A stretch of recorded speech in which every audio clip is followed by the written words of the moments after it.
कुछ बड़ा करने का सोचा है, बट आप सिर्फ उसको सोचते ही रह गए, आपने कभी उसको करा नहीं। आपने उसको प्लानिंग भी करी, आपने उसको एनालिसिस भी करा, आपने उसके बारे में रिसर्च भी करी, बट कभी भी आपने उसको रियल लाइफ में अप्लाई नहीं करा, आपने उसको परफॉर्म नहीं करा।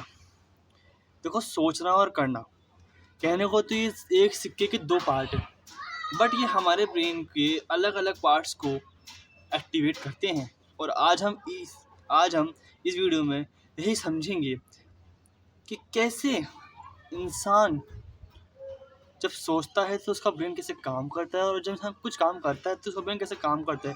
एक्चुअली आपके माइंड को क्या फील होता है, वो कैसे किस तरह के केमिकल रिलीज करता है, और क्या आपके लाइफ पे उसका असर पड़ता है। हम बात करेंगे सोचने की। देखो, जब आप कुछ चीज़ सोचते हो ना, तो आपके ब्रेन का प्रोफेक्टल कॉर्टेक्स यानी decision making and control centre, ये पार्ट एक्टिवेट होता है। एक्चुअली ये पार्ट ना, आप जो भी इन्फॉर्मेशन इसको दोगे ना, ये इसको प्रोसेस करेगा।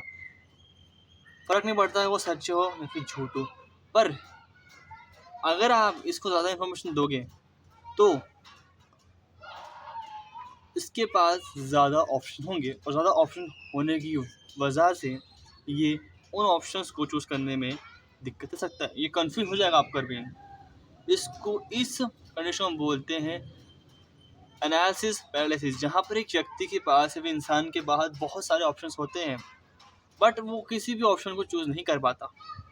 अब मान लीजिए एक एग्जांपल लो, एक लड़का है, उसने सोचा कि मुझको एक यूट्यूब चैनल खोलना है, बट उसने बहुत यूट्यूब ट्यूटोरियल्स देखे, उसने स्क्रिप्ट तैयार करी, उसने रिसर्च करी, उसने एक्चुअली में खुद की स्पीकिंग अच्छी करी, बट जब भी वो कैमरा सामने आती थी तो उसके मन में एक डर था कि क्या मैं ये कर पाऊँगा, कि क्या लोग सोचेंगे, लोग मुझ पर हंसेंगे। और इस कारण की वजह से उसने कभी भी कैमरा ओपन नहीं करा।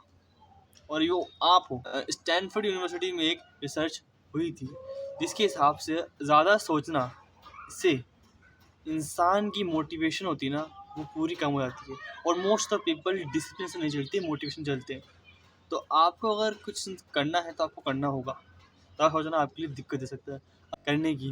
देखो, जब आप कुछ काम करते हो ना, तो आप अपने ब्रेन के नए नए न्यूरो पाथ्स को एक्टिव करते हो और उनको क्रिएट करते हो, और जो इस पार्ट को क्रिएट करता है, संभालता है, वो होता है बेसल गैंग्लिया। बेसल गैंग्लिया वो पार्ट है आपके ब्रेन का जो आपके हर एक वर्क को, हर एक मूवमेंट को, हर एक स्टेप को काउंट करता है, हर एक स्टेप को मेजर करता है। यही वो पार्ट है जब वो एक्टिवेट होता है, जब आप कुछ काम करते हो। इवन मैं किसी से बात करूँगा तब वो पार्ट एक्टिवेट हो रहा है, और इससे नए नए न्यूरो पाथ्स एक्टिवेट हो रहे हैं, बन रहे हैं हर सेकंड। अब इसका एग्जांपल लो, ठीक है। एक लड़का है, ठीक है, वो बहुत डरता है पब्लिक स्पीकिंग से, बट डरने के बजाय उसने खुद को फोर्स किया कि मैं एक्चुअली में किसी छोटे से इवेंट में जाके स्टेज पे बोलूं, बिना किसी प्लानिंग के, बिना किसी स्क्रिप्टिंग के। सिर्फ उसने सोचा कि मुझे ये चीज़ बोलनी है, वो गया स्टेज पे, उसने बोल के आ गया। एंड देन फिर क्या हुआ, उस टाइम पे वो घबराया, डरा, और उसके साथ बहुत सी ऐसी चीज़ें कुछ हुई, बट कुछ समय के बाद उसका जो माइंड है, उसकी जो बॉडी है, अपना आप इसको अडेप्ट कर ली, बिकॉज एक्सपीरियंस से आप मेच्योर बनते हो। अब इसी की भी एक स्टडी है स्टैनफोर्ड यूनिवर्सिटी में, कि जब आप कुछ काम करते हो ना, चाहे वो खराब काम ही क्यों ना हो, आपका ब्रेन, चाहे वो गलत ही क्यों ना हो, मतलब वो चाहे आप उसमें फेल क्यों ना हो, आपका ब्रेन एक्चुअली में नए न्यूरो पाथ्स ओपन करता है, और वो आपके लिए हेल्दी है, आपको ग्रो करवा सकते हैं। अब कहानी ये है, करना और ना करना दोनों में से बेटर क्या है। देखो, आप जब चीज़ें सोचते हो ना, तो आपके लिए बहुत कंफर्टेबल है, सोचना बहुत कंफर्टेबल है। आप आसानी से फ्यूचर को प्रिडिक्ट कर सकते हो, कि आप कॉन्सिक्वेंस को प्रिडिक्ट कर सकते हो कि मेरे साथ ऐसा हो सकता है, तो ये बहुत कंफर्टेबल है। बट किसी चीज़ को करना बहुत ज़्यादा स्कैरी है। मान लो मुझे एक नया काम करना है, तो स्टार्टिंग में मुझे बहुत डर लगेगा, बट एक्चुअली मैं अगर उसको 2-3 बार कर लूँगा तो मुझे कंफर्टेबल हो जाऊँगा। एक्सपीरियंस से ही इंसान को कॉन्फिडेंट मिलता है। मान लो एक दो इंसान है, अब उनको, एक इंसान है, उसके पास बहुत सारे आइडियाज़ हैं और उसको बुक लिखने में इंटरेस्ट है, बट उसने कभी भी अपने आइडियाज़ को पेपर में नहीं उतारे। और और वहीं पर एक दूसरा बंदा है जिसके पास आइडियाज़ कम है, बट जो भी आइडियाज़ उसके दिमाग में आते थे उसने बुक में उतारे, उसने लिखे, एक सेंटेंस उसने डेली का लिखा। तो हुआ क्या, आने वाले 5 सालों में जो ये बंदा था हमारे पास, इसने एक भी बुक नहीं लिखी, सिर्फ सोचता रह गया। आइडियाज़ के पास बहुत अच्छे ज़्यादा थे। इस बंदे के पास, पर ऑन द अदर हैंड, इस बंदे के पास आइडियाज़ कम थे, पर इसने उन आइडियाज़ को उतारा और उससे इसकी 2 बुक पब्लिश हो चुकी है। कैसे आप कुछ करें, मतलब कैसे अपनी थिंकिंग को वर्क में कन्वर्ट करें। देखो, स्टार्टिंग आपको स्मॉल सा करनी पड़ेगी। आप कभी भी बड़ा स्टार्ट नहीं कर सकते, आपको छोटा स्टार्ट करना होगा। अगर आपके दिमाग में कुछ काम आ रहा है, छोटा काम आ रहा है, कुछ बोलना है, वीडियो रिकॉर्ड करनी है, रील बनानी है, शॉर्ट बनाना है, उसको परफॉर्म करो, उसको परफॉर्म करो। अगर छोटी-छोटी चीज़ों को परफॉर्म करोगे तभी आपकी हैबिट बिल्ड होगी। सेकंड, अगर आपको कोई नई हैबिट या नया एक्शन बिल्ड करना है तो आपको एक्चुअली में उसको किसी ऐसी हैबिट के साथ बिल्ड पेयर करना होगा जो आपकी ऑलरेडी बिल्ड है। मान लो मेरी हैबिट बिल्ड है ब्रश करने की सुबह में, तो अगर मैं मेडिटेशन को ब्रश के साथ जोड़ दूँगा, मतलब ब्रश करने के बाद मैं मेडिटेशन करूँगा, तो उससे क्या वो एक नई हैबिट लूप में आ जाएगी, मेरे सर्कैडियन रिदम में आ जाएगी और मुझसे उससे हेल्पिंग होगी।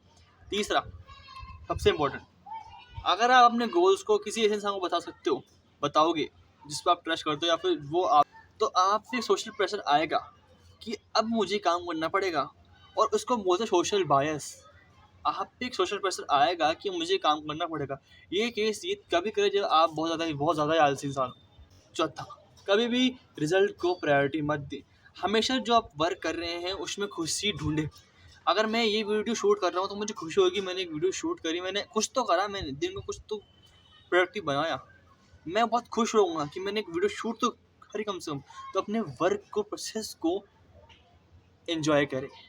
रिजल्ट आगे की बात है, पर देखो, जब भी आप कोई नया एक्शन लेते हो ना, तो आपका ब्रेन ये इन्फॉर्मेशन गेट करता है कि आप कुछ करने लायक इंसान हो। आप अपने ब्रेन को ऐसी इन्फॉर्मेशन दे रहे हो, ये बता रहे हो कि मैं वो इंसान हूँ जो कुछ कर सकता है। मैं वो इंसान नहीं हूँ जो सिर्फ बोलता है और करता नहीं है। I can do something, I can do anything. तो आपका ब्रेन उसी पॉजिटिविटी में आपको लेके जाता है, और आप जो हार्मोन्स होते हैं जो स्ट्रेस को लो करते हैं या स्ट्रेस को कम करते हैं, वैसे हार्मोन रिलीज करता है, लाइक ऑक्सीटोसिन, डोपामिन, और आपको अच्छा लगता है। थिंकिंग आपको एक पाथ देती है, वर्किंग या फिर डूइंग आपको ट्रांसफॉर्मेशन देती है। तो दोनों बहुत इंपॉर्टेंट है, बट हमको कुछ करने से ही कुछ अचीव होगा। आप जब कुछ वर्क करोगे तो आपके नए न्यूरो पाथ्स बनेंगे आपके ब्रेन में। तो आपको दोनों चीज़ इंपॉर्टेंट है। एंड में मैं ये बोलना चाहूँगा कि अगर आपको वीडियो अच्छी लगी है तो इस पर लाइक करें और शेयर करें उस इंसान को जिसने हमेशा इससे ये सोचा है कि मैं वर्कआउट करूँगा, बट कभी भी उसने इस पर एक्शन नहीं लिया। और इस वीडियो का कौन सा पार्ट आपको सबसे ज़्यादा अच्छा लगा और सबसे ज़्यादा बेकार लगा है, दोनों को मेंशन करें कमेंट के अंदर, ताकि मुझे पता चले कि मेरे अंदर क्या कमी है।